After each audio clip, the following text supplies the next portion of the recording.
Seja muito bem-vindo ao podcast do Engenheiro de Produção. Aqui quem fala é o Nelson Júnior e hoje a gente vai bater um papo muito legal com a Amanda Falcão sobre o mercado de engenharia de produção, como é que tá esse mercado, o que absorve o profissional que se forma em engenharia de produção, né? Se é indústria, se é serviço, se é comércio, ou se a gente tem que abrir o próprio negócio. Vamos conversar sobre todos esses assuntos, mas antes eu quero trazer aqui, eu já falei em outros locais, em outras redes, né? No Facebook, no Instagram, no LinkedIn, a gente tem uma parceria com a Voito. A Voito é uma escola de gestão que oferece cursos online. Tem os cursos presenciais também, mas hoje a gente vai trazer aqui os cursos online da Voito, né? Eles oferecem cursos de Lean Six Sigma. Eu, pessoalmente, já fiz alguns cursos da Voito. O próprio Lean Six Sigma Green Belt, fiz Black Belt, fiz Lean Practitioner. Então, assim, conheço a Voito pessoalmente e aprovo muito, assim, a qualidade dos cursos que eles oferecem. É uma dica aqui para vocês, então o link vai estar na descrição aqui do podcast. Então, corre lá e aproveita que a gente está oferecendo um voucher aqui do podcast do Engenheiro de Produção, né? De 20% de desconto. É só você clicar no link que está na descrição e aí, quando for finalizar a compra, digita ENGEP Nelson, né? Eu vou soletrar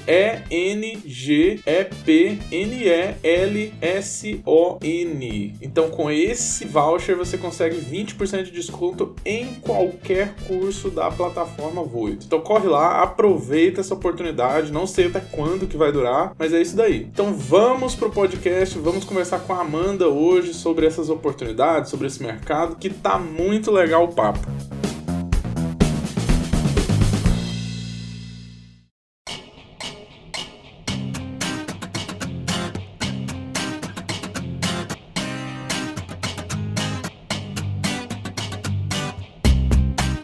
Amanda, antes de mais nada, se apresente aí para o nosso público, então, conta um pouco da sua história, da sua experiência.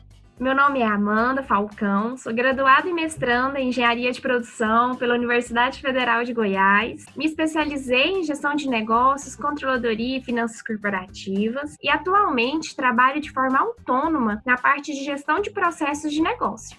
Primeira coisa que vem na cabeça da gente, né, quando a gente fala de engenharia de produção, é a carreira industrial, né? O que você entende sobre esse assunto? O que você pode falar para a gente, então, sobre essa possibilidade que o engenheiro de produção pode levar, né? Pode seguir na indústria? Então, a gente entende que a engenharia de produção surgiu dentro do meio industrial, mas nós vemos hoje que existe um leque muito grande de oportunidades dentro da parte de prestação de serviços e tantos outros segmentos e áreas, né? Então, a gente não fica apenas focado dentro de indústrias hoje, mas estamos dentro da parte de comércio, de setores públicos, na parte de educação e tudo mais. Então, assim, engenharia de produção é um curso que envolve muitas áreas, muitos segmentos. Exatamente, assim, e eu sei que você tem uma passagem também pela indústria automobilística, né? Conta então um pouco dessa história aí, o que você fazia lá, como é que você começou? Pois é, né? Eu iniciei a minha trajetória profissional dentro da indústria automobilística, né? Comecei a estagiar em 2016 dentro da área de engenharia de processos, atuei com padronização, melhoria de processos, redução de custos. Então, eu tive a vivência de como que é o chão de fábrica. Então, aprendi muito, foi algo que agregou muito para o meu currículo, porque dentro da faculdade acaba que a gente não tem esse contato de saber como que a gente vai utilizar todos aqueles conteúdos dentro do mercado de trabalho. Então, dentro da indústria, eu consegui aplicar muitas das ferramentas que eu havia aprendido e logo após, ao final do meu estágio, eu consegui uma vaga dentro do departamento de melhoria contínua, sendo agente de transformação do Lean Manufacturing, onde a gente era focado em eliminar desperdícios. Então, a gente entendia o que agregava valor para o cliente e tudo aquilo que não agregava, a gente atuava em cima para reduzir e eliminar. E você chegou a fazer curso de Lean Six Sigma? Ou a graduação em engenharia de produção já te deu as ferramentas que você precisava?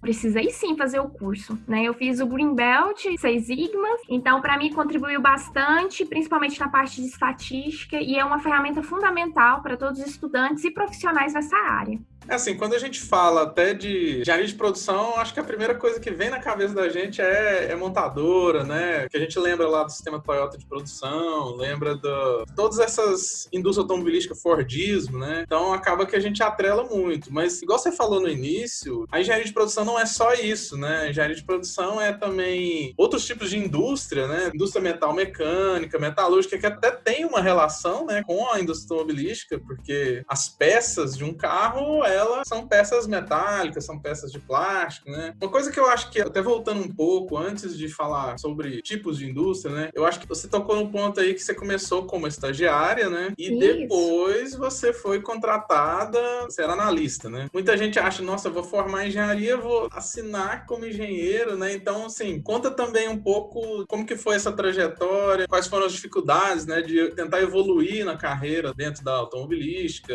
como é que foi, assim, as possibilidades que você tinha. Então, Nelson, a realidade é totalmente diferente, né, daquilo que a gente vem, acredita e cria expectativa durante o curso. Então, quando você forma, você pensa que você vai conseguir a vaga de engenheiro e não é bem assim. Dentro das empresas, pelo menos assim, dentro da indústria automobilística, não se contrata mais engenheiros. Então, assim, existe o engenheiro de projetos, engenheiro ambiental, que são obrigatórios. O restante todos, até mesmo na época que eu estava trabalhando lá, teve na carteira alteração para analista. Então, assim, você começa a ter o choque vendo que a profissão que você espera atuar, você pode exercer as mesmas atividades, porém você não vai assumir o cargo e o salário. Não, assim, e só, assim, abrir um parênteses aqui, né, que muita gente acha que isso é só engenharia de produção, e não é, né? Por exemplo, provavelmente você trabalhava lá com engenheiros mecânicos, engenheiros eletricistas, e a situação deles era a mesma, né? A mesma. Então, assim, todo mundo dentro da carteira foi para analista, mesmo que o salário não houve alteração, mas pense comigo, tem a questão dos novos entrantes, dos novos profissionais. Eles já vão entrar com a base salarial bem mais baixa.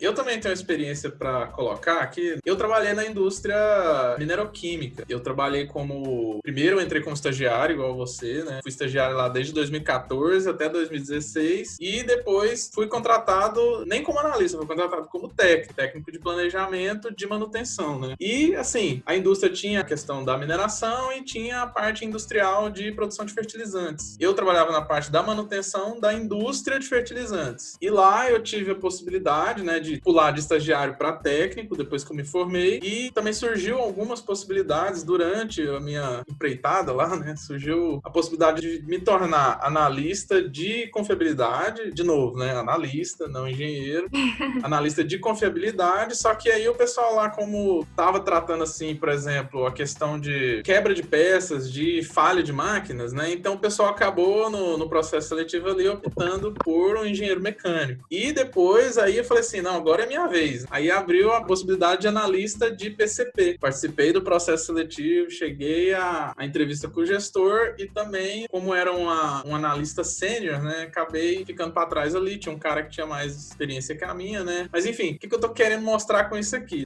Engenharia é isso daí, assim, a gente não pode mentir também para as pessoas, né, e falar que é um mar de rosas, mas muitas pessoas acham que é a engenharia de produção que sofre com isso. Não é. Todas as engenharias. Eu tenho colegas que formam engenharia mecânica, estão desempregados, tem colegas que formam engenharia de produção e estão muito bem empregados. E um ponto muito interessante, Nelson, devido à nossa área ser muito ampla, existe uma procura muito grande por profissionais como nós, por ter uma visão de planejamento, de gerenciamento, controle e de fazer acontecer, né? De realmente fazer a execução. Tem também o caso da mineradora, que se você for olhar cargo de gerência, de gestão, tem muitos engenheiros de produção. Você pensa que dentro de mina tem que ser engenheiro de minas para fazer a gestão, e não necessariamente. Um engenheiro de produção consegue sim fazer a gestão dentro de uma mineradora. Exatamente. Na mina da empresa que eu trabalhava, o coordenador da parte de extração de beneficiamento era engenheiro de produção, corroborando exatamente com o que você falou.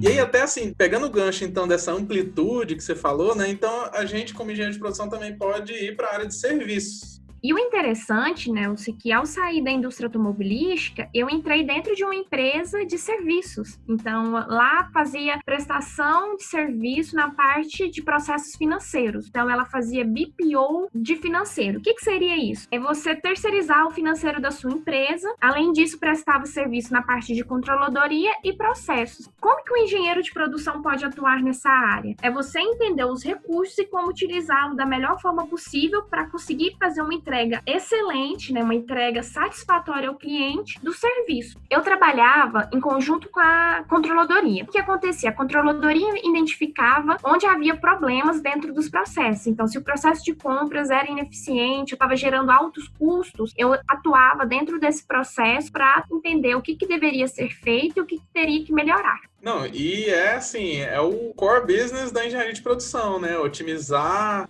rota, otimizar processo. Eu brinco que a palavra de ordem da engenharia de produção é essa, é otimizar, né? Aí você pode otimizar minimizando as perdas e maximizando os ganhos. E também a parte de logística, né? Muitas vezes a gente vê engenheiro de produção indo para varejo, indo para trabalhar em distribuidoras, né? Transportadoras, porque assim, uma das 10 áreas da engenharia de produção é a logística. O pessoal é muito absorvido nesse mercado, né? Logística é fundamental para a empresa, né? Porque é o vínculo do fornecedor com a empresa e da empresa com o cliente. Então, as pessoas pensam que a logística é apenas internamente, com fluxo de materiais, de peças, de produtos ou de informação, no caso de prestação de serviço, mas ela envolve toda essa cadeia, né? E também a questão do estoque. O profissional de engenharia de produção, ele é fundamental para fazer a otimização e a melhor utilização de todos os recursos. É o planejamento da cadeia de suprimentos, né? Como um todo, inclusive. Mas uma coisa assim até que me chamou a atenção, você falou da parte do financeiro, né, da empresa. O mercado financeiro também absorve muito engenheiro de produção, né? Uma vez assim conversando com alguns engenheiros, né, o pessoal, um colega meu que estudou junto comigo, né, ele entrou num trainee de um banco, entrou nesse mundo do mercado financeiro, né? E o que é interessante é que não só para engenheiros de produção, mas os bancos em si, eles adoram contratar engenheiros justamente por causa desse raciocínio lógico que a gente tem,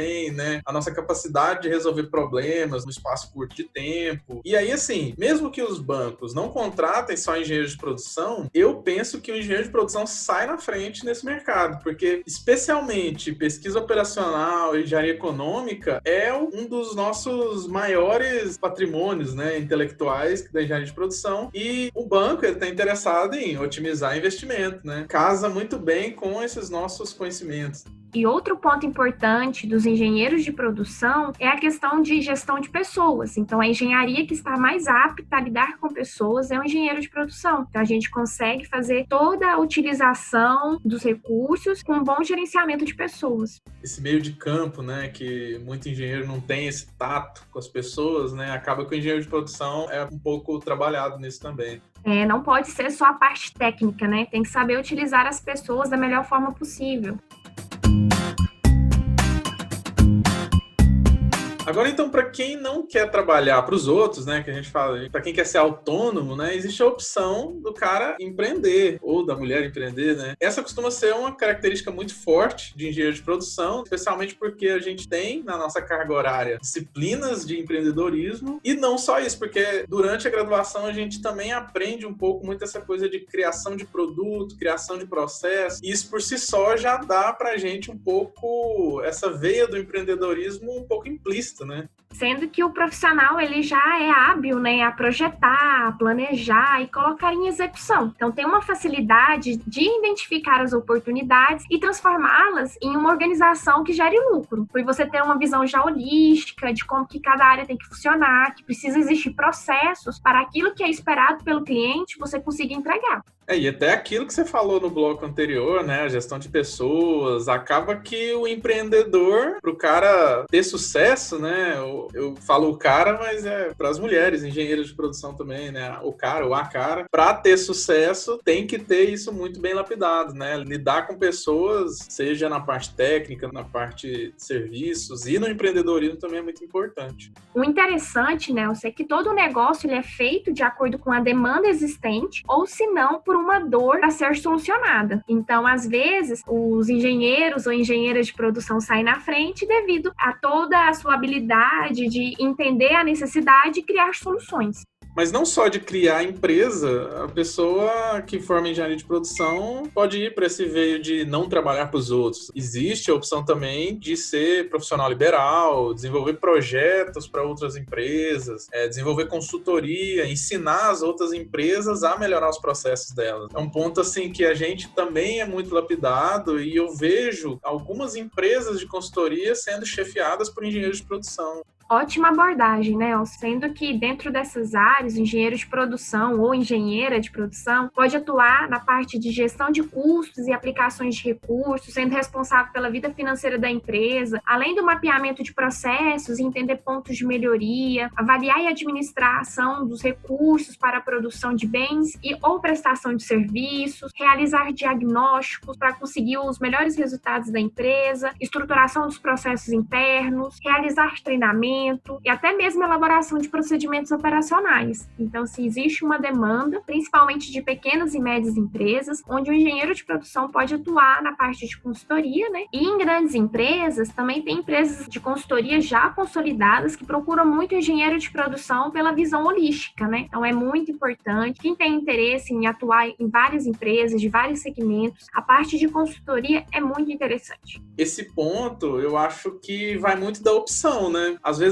a pessoa tem um perfil de trabalhar para os outros, ela vai buscar vagas na internet, no LinkedIn, né? Vai buscar em vários aspectos. Mas se ela não quer, se ela não se interessa por essa coisa de assinar carteira, seja na indústria ou nos serviços, né? Aí, assim, a gente pode buscar a parte de consultoria, de abrir empresa, né? Você, quando começou a exercer essa questão da consultoria, o que te motivou para isso? Nelson, a minha atuação foi mais voltada para pequenas e microempresas. E existe uma necessidade muito grande, porque elas faltam planejamento, faltam processos. Existe um mercado que querem o profissional engenheiro de produção, além da necessidade para sobrevivência e crescimento do negócio. Então, eu poder ajudar e ver que todas as ferramentas e técnicas funcionavam e que gerava resultados, me motivou a me manter nessa área. Não, excelente, assim, esse é um gap, assim, qualquer empresa, seja do comércio, né, você vai na rua, você entra numa empresa,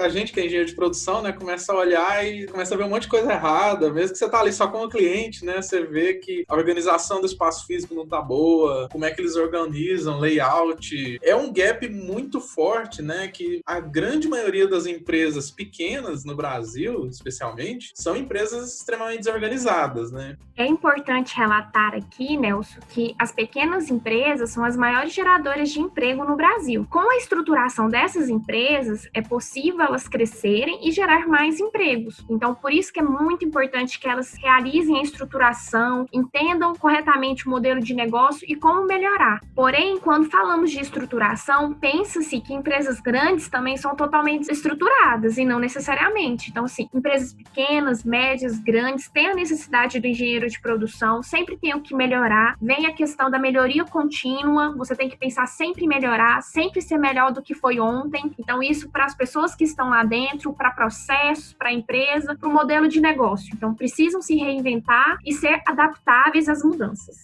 Não, exatamente, assim, quando eu entrei na indústria mineradora, era uma empresa multinacional, né, e na minha cabeça eu tava entrando numa empresa que tinha excelência, né, renomada, e quando você entra, que você começa a participar daquele organismo, né, você começa a perceber um monte de falhas, um monte de coisas que são feitas de maneira ineficiente, e acaba que, assim, é um pouco estrutural, né, a gente não vai conseguir mudar tudo, mas acaba que a gente percebe que até os grandes nomes, né, os grandes players do mercado, as grandes empresas, também tem muitas falhas de processo que cabe a gente lá, tanto como empregados, como consultores, né? E nas empresas pequenas também, muito mais. Se não me engano, 70% a 80% dos empregos no Brasil são gerados pelas empresas pequenas e médias. E aí, se a gente conseguir abarcar, melhorar esses processos, de alguma forma a gente está contribuindo também com o desenvolvimento do país, com o desenvolvimento do Brasil, indiretamente falando, né? Eu acho que, na verdade, diretamente falando. Porque estruturação criação e começar a ter planejamento vai mudar muito a mentalidade, a cultura, né, dos brasileiros, sendo que todo mundo, maior parte do tempo, está dentro do trabalho. Sendo exigido isso dentro do trabalho, construir uma cultura de melhoria contínua, com profissionais de qualidades, principalmente engenheiros de produção, que tem uma visão holística, que entende que melhorias não podem ser feitas pontuais, e sim entender o todo, como que aquela área impacta para outras áreas, e assim conseguir melhorar e ajudar ao crescimento e a reduzir custos e despesas. Outro ponto que no mercado o engenheiro de produção é muito cobiçado na parte de gestão de projetos, devido nós sabermos, né, fazer o gerenciamento dos recursos e como utilizá-los da melhor forma possível. Então, um dos pontos que você também pode atuar, que você pode trabalhar e que é muito bem remunerado é na parte de gestão de projetos. Inclusive, assim, uma pós-graduação que é muito procurada, né, por engenheiros de produção é a pós em gerenciamento de projetos, né? O pessoal procura muito, e aí uma ferramenta que é muito utilizada, né, é o PMBOK, que é o Guia de Gerenciamento de Projetos mais aceito no mundo e é promovido pelo PMI, o Project Management Institute. Basicamente, essa área, mesmo a pessoa não indo trabalhar na gestão de projetos em si, em alguma empresa que lide necessariamente com isso, é um conhecimento, assim, que a gente pode usar para qualquer atuação, né? Sim, Nelson, o importante é que o engenheiro de produção saiba que o que seria projetos? Tudo aquilo que sai das atividades rotineiras. Então, como o engenheiro de produção trabalha muito em melhorias, criação, desenvolvimento, então trabalha muito com projetos. Então, é uma área que o engenheiro de produção precisa dominar, porque normalmente trabalha com processos, mas sempre pode acontecer de ter que criar e ter novos projetos de atuação. E o projeto ele tem início, meio e fim, tem cronograma, tem tempo de execução. No trato do dia a dia, a gente tem projetos com início, meio e fim e tem as atividades rotineiras, né? Além de tudo isso que nós falamos, o engenheiro de produção também pode trabalhar em cadeia de suprimentos, comercial, marketing, controladoria, planejamento, programação e controle de produção, sendo analista, técnico, engenheiro, gerente e até mesmo, né, o top que nós queremos alcançar, que é diretor.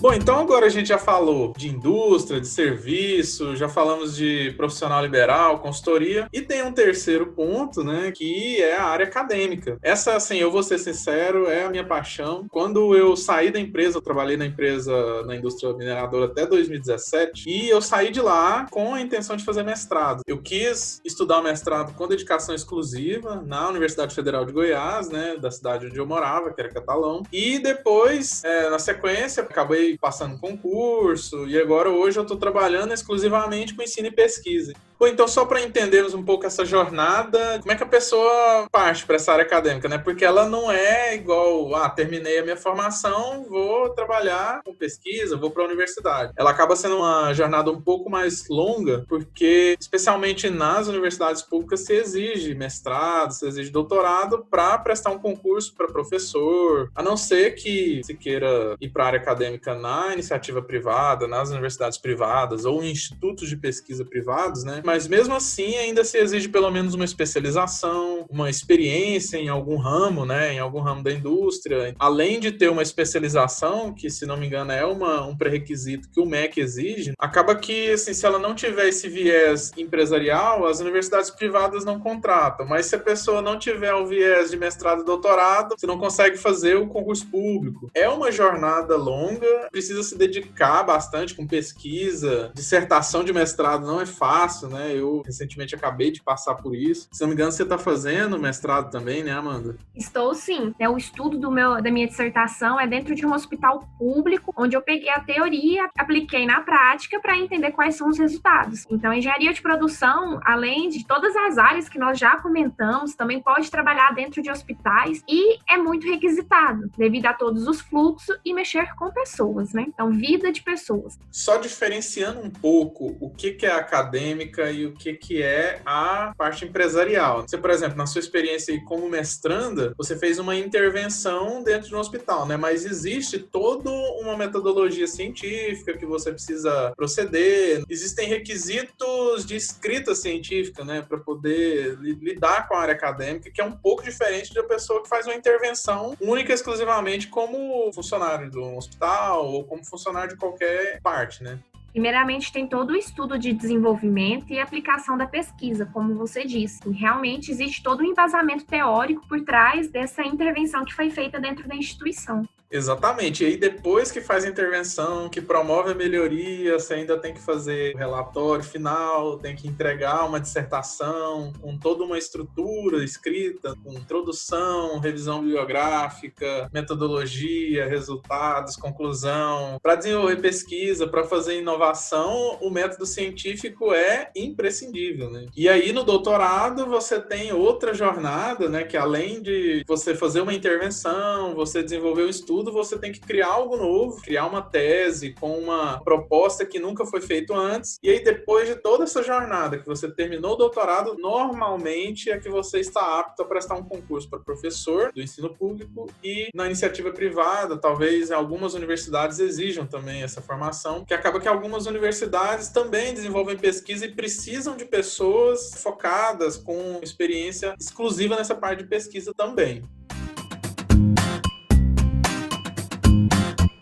Agora, sim, uma coisa que é importante, né, é o dinheiro. Logicamente, quando você faz uma graduação, você terminou, você está com seu diploma na mão, você quer receber alguma coisa. Infelizmente, na área acadêmica hoje, a única forma que se tem visto remunerações, né, é mediante bolsa de pesquisa, bolsa de fomento de alguns projetos. E, infelizmente, nos últimos anos, tivemos sérios cortes de gastos vindo do setor público, que tem promovido menos projetos de pesquisa, né, menos financiamento, e do lado do setor privado também a gente tem pouquíssima relação de indústrias que fomentam a pesquisa. Então acaba que ficaram muito escassas as bolsas de pesquisa, tanto para mestrado quanto para doutorado. Isso expulsou um pouco as pessoas dessa área acadêmica, e já a pessoa que já se colocou como professor, no caso das instituições privadas, hoje assim, a remuneração realmente ela é muito pouca. Pouquíssimas instituições privadas dão uma remuneração relevante e à altura de um professor com boa formação. Já na iniciativa pública, as universidades, mediante concurso, a gente pode considerar, então, um salário extremamente interessante, né, visto que exige-se bastante, né, mestrado, doutorado, enfim. Em termos monetários, professor da iniciativa privada, eu conheço pessoas, por exemplo, que dão aula em instituições privadas de ensino, não tem mestrado, né, tem especialização, e ganha a hora-aula R$35. O valor mensal a ser recebido varia de acordo com quantas disciplinas a pessoa oferta, vários aspectos,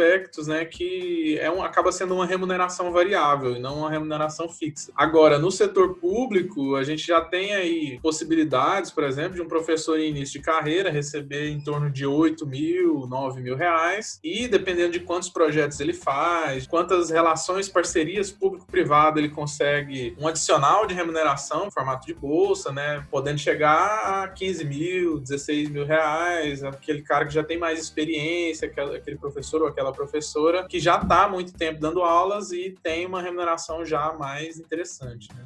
Agora, falando um pouco sobre a remuneração dentro do setor privado. Ela pode variar, de acordo com o site vagas.com, de R$5.072 inicial até R$9.340, sendo uma média R$7.516. Foi analisado também uma pesquisa salarial no site de empregos da CAP, que diz que pode variar de R$3.000 a R$9.500, sendo uma média de R$5.571. Só que quando entramos no mercado, nós vemos também uma realidade totalmente diferente, que não é bem assim que funciona, e tem poucas empresas que pagam o piso, sendo que não necessariamente vai te contratar como engenheiro. Então é uma situação muito complicada ao falarmos de salário dentro do setor privado. E só um adicional, isso não acontece só com engenheiros de produção. Engenheiro civil, engenheiro eletricista, engenheiro mecânico. Porque assim, eu recebo muitas reclamações nos comentários do meu canal lá do YouTube. As pessoas acham que a engenharia de produção está desvalorizada e para isso eles vão para outra engenharia. Infelizmente, o mercado brasileiro hoje, a gente passou por uma série de crises, né? Teve crise que começou lá em 2013, foi para 2016, teve problemas políticos no Brasil. Isso acaba atingindo todas as profissões. A engenharia de produção tem um extremo valor.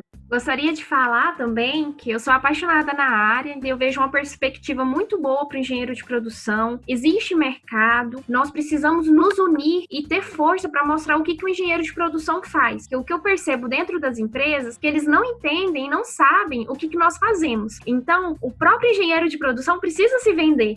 Eu acho que a gente tem que dominar esse Brasil aí para mostrar o nosso valor. E só para encerrar, fala aí seu contato, fala o que você está fazendo na internet. Eu sei que você está postando vídeos lá no IGTV. Meu Instagram é @Amanda com 2A no final, Falcão1. Lá vocês vão encontrar conteúdos relacionados à gestão de processos e tudo relacionado, o que agrega valor, o que é desperdício, para que vocês possam atuar tanto de forma autônoma como em seu trabalho. Se alguém tiver alguma dúvida, quiser conversar com a Amanda, pode seguir ela lá no Instagram, pode entrar em contato com ela, mandar mensagem. E se vocês tiverem dúvidas sobre como atuar de forma autônoma como engenheiro de produção, converse comigo, que eu estou disponível para responder todas as dúvidas. Então é isso, a gente vai ficando por aqui. Um abraço e até o próximo episódio do podcast do Engenheiro de Produção.